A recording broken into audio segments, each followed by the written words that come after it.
Without him, there wouldn't have been a gold. Mining for gold is a very rewarding job, but it's also known for having high stakes and tough conditions. This is something that Tony Beets, the famous Klondike gold miner, knows extremely well. Let's weigh it up, but like always, until you clean it, weigh it, to dry it, you just never know, do it. Over the course of their career, he and his crew have been confronted with a never-ending stream of challenges, ranging from the face of intense storms to the frequent breakdown of machinery. On the other hand, they may not have been adequately prepared for the horrifying discovery that was made during Tony's most recent dig. Join us as we go into the specifics of this astounding discovery and expose the real narrative that lies behind this extensive excavation that was conducted during the gold rush. From Dutch farmlands to Klondike gold, the rise of Tony Beets. Tony Beets is a well-known personality in the gold mining industry, primarily due to his participation in the Discovery Channel series Gold Rush. He was born on December 15, 1959, in Weidens, a small Dutch village, and this is where his journey started. Tony was taught the value of hard work at a young age while growing up on a farm. Tony had to take over the management of the family farm after his father was hurt, which forced him to learn how to be a strong leader and worker. Tony and his spouse, Minnie, made the decision to relocate to Canada in 1980 from the Netherlands in pursuit of better prospects. After moving to Dawson Creek, British Columbia, Tony took on a variety of hard jobs, including construction,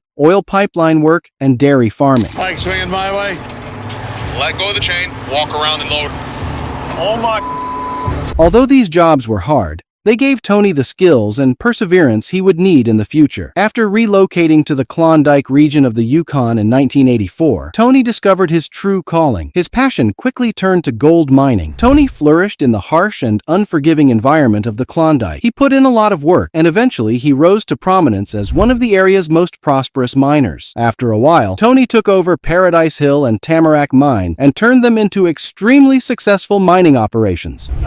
I think we had a very good day, so let's not spoil it. Let's get the most daunting challenge the king of the Klondike has ever faced. Tony Beets has earned his reputation as one of the most powerful characters on the Gold Rush television series for years. A titan in the harsh, gold-rich Klondike, Tony fought alongside actors like Todd Hoffman and Parker Schnabel to gain control of the valuable gold that was hidden in the icy regions of Alaska and the Yukon, Canada. It was his unwavering pursuit and perseverance that made him the rightful king of the Klondike. However, despite Tony's years of success and hardship, the mine still contains secrets that will chill you to the bone. I wear the same shoes, same pants, same black shirt. In March 2023, Tony found something unexpected during what seemed like just another dig in his never-ending search for gold. This discovery could completely change the game. After years of digging and sorting through the dirt, Tony found something that was not like anything else he had found before. This is the kind of find that makes us all realize it's never easy to find gold. With its cold rivers and hidden gold veins, the Klondike has always been a place where fortunes are made and lost in an instant. It takes someone like Tony to not only survive, but also thrive in such a harsh environment. But this new find points to something even scarier. Something that not even Tony Beets, the king of the Klondike, saw coming. Tony has learned over the years that mining needs both brute force and the ability to see what's coming next. Every dollar you put in is a risk, and every hit from the pickaxe could make you rich or poor. Tony's instincts have always been his best quality. They help him not only reach his goals, but often go above and beyond them, leaving his competitors far behind. 10-20%, they call it a great season. We're gonna take 50-60% of this home.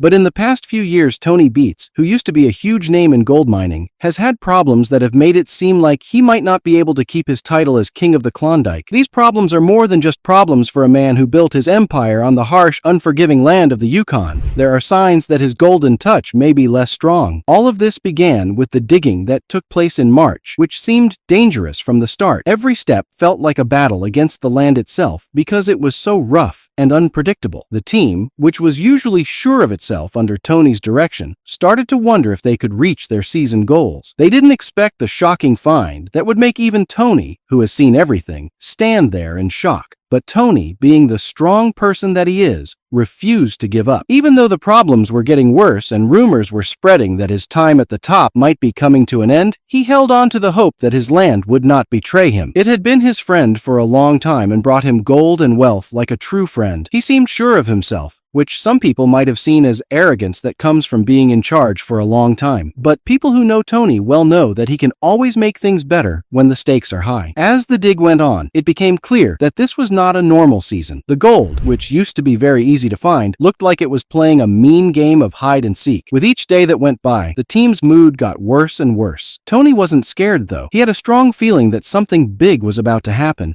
Or maybe it was just his stubbornness, which had helped him so much in the past. It looked like Tony's luck was finally running out, and that the king of the Klondike was about to lose his crown. The air was tense, and every choice was weighed with the fear that making the wrong move could lead to disaster. But Tony has taught us that he won't give up easily. As the season went on, and the odds kept going against him, Tony got ready for one last push. It was a risky move that could either bring him back to glory, or make sure he fell from grace. Everyone had a simple question in their minds. Could Tony Beets do something amazing again, or was this the end of an era? Time would tell. But one thing was for sure, no matter what happened, it would be a story people would remember. And Tony Beets was not yet out of the game in the world of gold mining, where luck can change in an instant. The fight of Tony Beets against nature. At 80 pup cut, Tony Beets decided it was time to change his focus in order to get past the problems that had been bothering him for the past few years. He had his sights set on the 80 pup cut, a good spot that had just produced an amazing 500 ounces of channel gold. The discovery changed everything. It sparked a fire inside Tony that had been doused by the constant grind of the previous seasons. Tony couldn't stay away from the pitch any longer. The interesting vein patterns and good profits from the 80 pup cut were too good to pass up. Tony wasn't just a boss. He worked with his team and showed them that when the stakes were this high, no job was too small. He would say that you had to move these cars out of the way yourself sometimes. His crew felt inspired by him being on the front lines, and they rallied behind him as the operation finally started to come together. It was good to see that the mines were consistently producing gold, and there was hope in the air. People thought that maybe they had turned a corner, but fate had other ideas. When things looked like they were getting better, Tony was hit with a surprise that no amount of planning could have seen coming. As the sky got darker, it started to rain. Not just a little, but a heavy downpour that turned the 80 pup cut's promising grounds into a dangerous swamp. The rich soil that was full of gold turned into a soupy mess that made it hard for the team to keep working. After only a few hours of hard work, it looked like nature had planned to destroy everything they had built. The constant rain ruined the scenery and Tony's hopes of keeping up the momentum they had worked so hard to build. The team used to feel confident in their leader, but now they were unsure of what to think. Tony seemed to lose his resolve for the first time in a long time. It was becoming clear what was really going on. They were losing a great chance because the weather was being so bad. Tony, who is usually calm, couldn't hide his worry as he saw the floodwaters rise and turn the once promising mine into a mucky mess. It broke my heart to see that scene on Gold Rush. The cameras caught the miners as they stood there helpless, wincing in anger and hopelessness as the rain kept pouring down, erasing any chance of getting the gold that was just out of reach. The flood was more than just a bother. Their business came to a complete stop because of the disaster. Tony, the king of the Klondike, had to face a harsh new reality. Gold was no longer a sure thing. It was just a dream that was dying. Even though Tony had a lot of experience and had a lot of successes, he was facing a future that seemed very uncertain. The floodwaters not only took the gold, but they also seemed like they might destroy Tony's legacy itself. At some point, Tony had to face the fact that this setback might not be a temporary problem, as the rain kept falling and soaking the ground and their spirits. For him, it could mean the end of an era that had shaped his life. Some part of Tony wouldn't give up, even though it was raining and the mine was a mess. There were huge problems to solve, and more risks than ever. The fight wasn't over, though. In gold mining, after all, huge amounts of money can be won or lost in an instant, and Tony Beets wasn't yet ready to give up his crown. There was no stopping Tony at 80 pup cut in his fight to keep his gold rush dream alive. After years of running the mines like a king, Tony, who was known all over the Klondike, had to face a harsh truth. With all his strength and determination, he was still just a man and couldn't stop nature. He was hit hard with that truth by the constant, unforgiving rain as he watched his mining operations come to a halt. His empire, which was based on the idea that there were riches buried deep in the earth, looked like it was suddenly very weak and about to fall apart. Tony had stood on this very spot not long ago, 3 months ago, sure of his plans and dedicated to a tough schedule that required his team to work together every single day without any breaks. He thought it was the only way to show how determined he was and get past all the problems that stood in his way of the gold he was after in the 80 pup cut area. As the season went on, Tony could feel the pressure building. He couldn't get behind schedule if he wanted to reach his big goal of getting 5,000 ounces of gold out of the ground. Tony knew that on top of everything else, he had to push himself and his crew even harder to make up for lost time. It was a big job, and time was running out. He felt like time was slipping away, and each day of overtime made him think of the huge task that lay ahead. Tony came up with a bold plan in response. Not only did he speed up the work schedule, but he also increased the flow of water from the TRL in order to settle the debris better and get more gold out of the ground. Tony was known for using calculated moves like this when the stakes are high.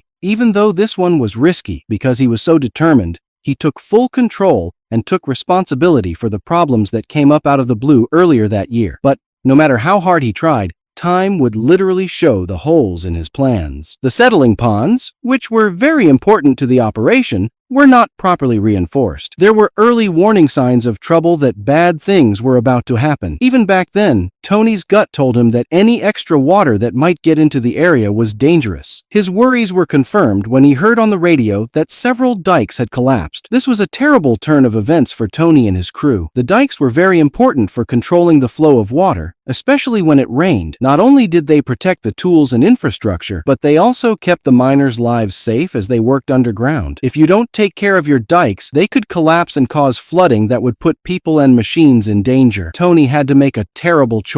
He cared most about the safety of his crew, but he also knew that stopping work to fix the dikes would waste valuable time that they needed to dig for gold. He knew there was no other choice, though. As a leader, there was still time left in the season, but he had to call for a stop to operations. The king of the Klondike was trapped and had to decide between going to safety right away or making sure his empire would last for a long time. Even though problems were getting worse, Tony's crew wouldn't give up. As the problems they were facing got worse, they kept going, unwavering and determined. Everything they did was aimed at one important goal: keeping the rising water away from areas where their operations would be destroyed. The 80 pup cut zone was their only way out, and they knew that keeping the flooding under control was the only way to keep mining going. The steady rise in water levels was a constant reminder of how dangerous things were. But Tony's resolve didn't change. His spirit was like iron, having been forged in the fires of many battles with nature. Basically, he thought that his crew could get through this storm if they could just hold out a little longer. It was clear to Tony that one day in the mines could make everything different. It could mean the difference between getting hundreds of ounces of gold or coming back empty-handed after being beaten by forces they couldn't control. In light of this, Tony made sure his team knew how serious things were. The pond was like a time bomb, and he knew that if he didn't fix the problem right away, bad things would happen. He told his men they had to act quickly because they needed to find a way out before it was too late. Everything was on the line, and there was no room for error. Nick, who was one of Tony's most trusted men, was given the important job of keeping an eye on a weak spot near the pump. He was very careful with the assignment because he knew that even the smallest mistake could cost them everything. But as much as they tried to keep things under control, the weather made it harder and harder for them to do so. Without giving in, the water kept rising and didn't seem to be planning to stop. The rain was also very bad. It was a relentless torrent that seemed to have a grudge against Tony and his crew. Tony's vast amount of knowledge and experience came in very handy as he carefully made a plan for how to carry out the mission. He took a methodical approach and didn't leave any details to chance. With the roar of engines and the grinding of metal against earth, the team did exactly what Tony told them to do. They then launched a determined attack on the obstacles in their way. With his heavy equipment with him, Tony set out to drain the water out of the area and free the trapped excavator. There was nothing that Tony and his team couldn't do to reach their goal of getting 5,000 ounces of gold out of the area. Things were hard, but Tony was more determined than they were. Tony overcame every challenge and showed that he had the determination, knowledge, and sheer willpower to complete his mission. Tony Beets tells his closely guarded secrets and faces, which is a terrible setback at Indian River. In December 2022, Tony Beets broke with tradition when he let Christo Doyle, host of Gold Rush The Dirt, see his most secret place the elusive gold room. This wasn't just any room, it was a holy place, a secret vault that only the most trusted people could get into. Inside its walls, the Beets family's mining success was kept secret. Only his daughter Monica Beets and a close family friend named Ruby Mahoney knew what was going on. When Tony picked Monica and Ruby, it wasn't because they were good with gold, it was because he had complete faith in them, which they had earned, not been given. What exactly takes place in this secret gold room? Here is the magic. This is where the unprocessed, raw treasure from the Beets family mine is carefully worked on. At the heart of this process is a demagnetizer, a machine with a long history. This machine, which was designed and built by Ken Tatlow more than 20 years ago, is a key part of turning dirt into gold. The process starts with putting the dirt that is full of gold into the demagnetizer. This machine carefully separates the iron from the precious metal. Following this, the real work starts, cleaning and sorting the gold by hand. It then makes its way across a shaker table, where the last bits of dirt are shaken off,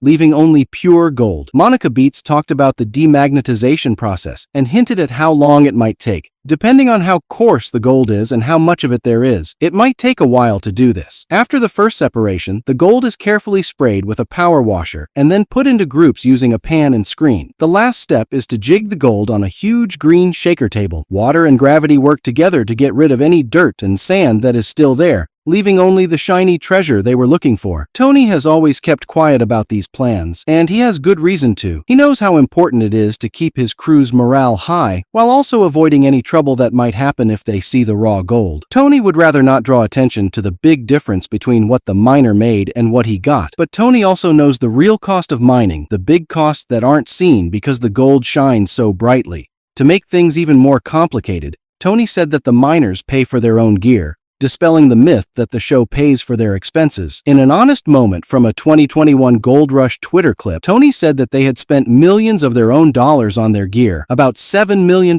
This wasn't just a waste of money, it was a smart move, a big investment to make sure the future will be profitable. As 2023 came to a close, Tony had one of the worst bad luck events of his life. His next big project was going to be in the Indian River, a place with a lot of potential and lots of resources. Tony wanted to mine 9,000 ounces of gold by the end of the season. It was a big goal, but he thought he could reach it. But it was a battle in and of itself to get the license that Indian River needed. There was a lot of competition and red tape in the process. Tony went to check on the status of his license application with his crew and cameras. It was a tense and dramatic scene that was shown on the show. He did not find what he had hoped for. The application was turned down. Along with the terrible news, Tony was faced with the scary fact that resubmission would take months, which he didn't have. He had to give up his plans for Indian River because he had no other choice. Even with this terrible blow, things were not hopeless. Tony's crew worked hard and were able to get a good $400,000 worth of gold that week. This was a good rise by any standard. The money they got was not even close to the millions they had hoped to get from the Indian River. Thanks for watching. We'll see you in the next video.